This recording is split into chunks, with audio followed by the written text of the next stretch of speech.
Hey everybody, what's up? Ray here again, and yes, I am releasing my first ever Minecraft plugin today, right now.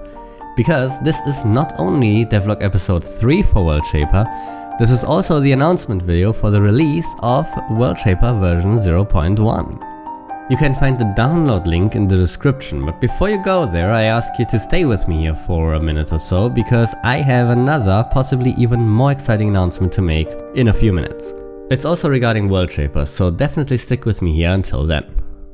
So as mentioned, the download link to version 0.1 of WorldShaper can be found in the description, but please keep in mind that this is still more like a tech demo rather than a fully functioning plugin. Version 0.1 was really just about getting like the technical foundation ready.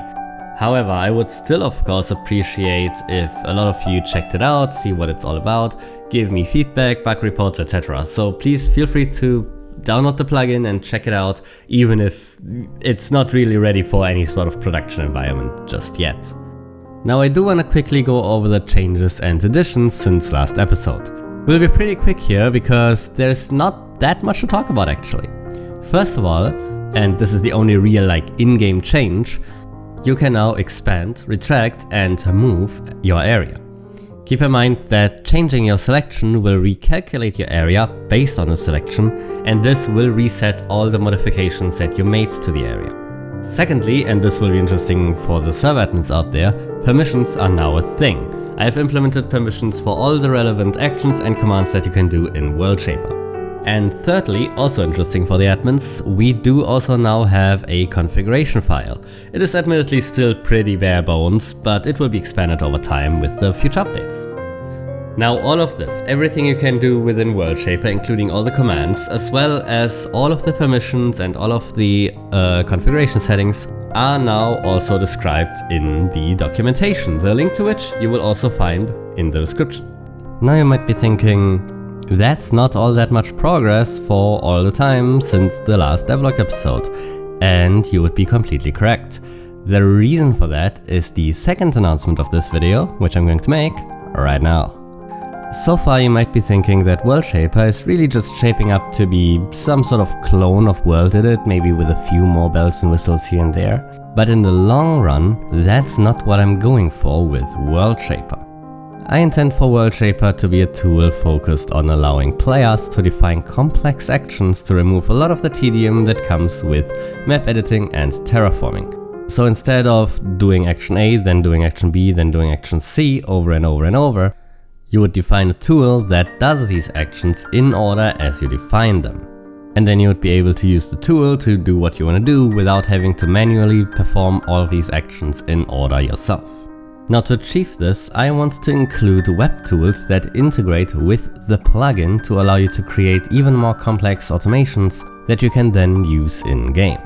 And this is where the big change comes into play, because I have teamed up with my friend Zidax, who is a seriously good web developer, and together we founded our new development team, Creative Conduit.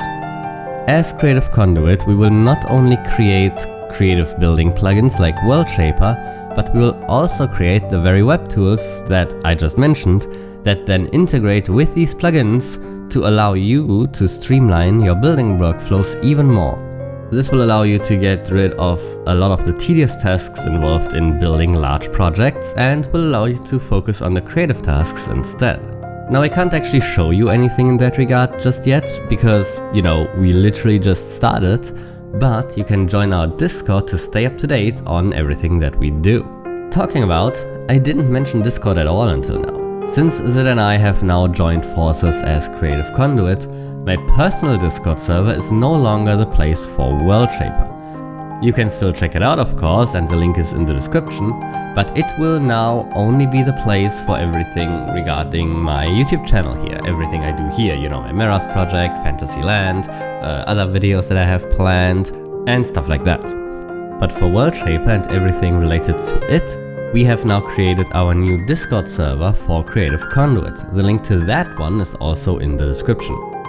The Creative Conduit Discord is focused on everything related to our plugin and web tools development, and it's also the place where you can make suggestions, file bug reports, and just generally talk about the project with other people and of course with us. And we would love to see a lot of you guys join us.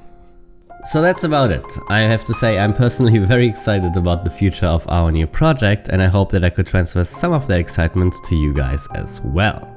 With that said, thank you very much for watching. Of course, check out version 0.1 of WorldShaper at the download link in the description, join our new Discord, and of course, like, comment and subscribe, and see you next time. Goodbye.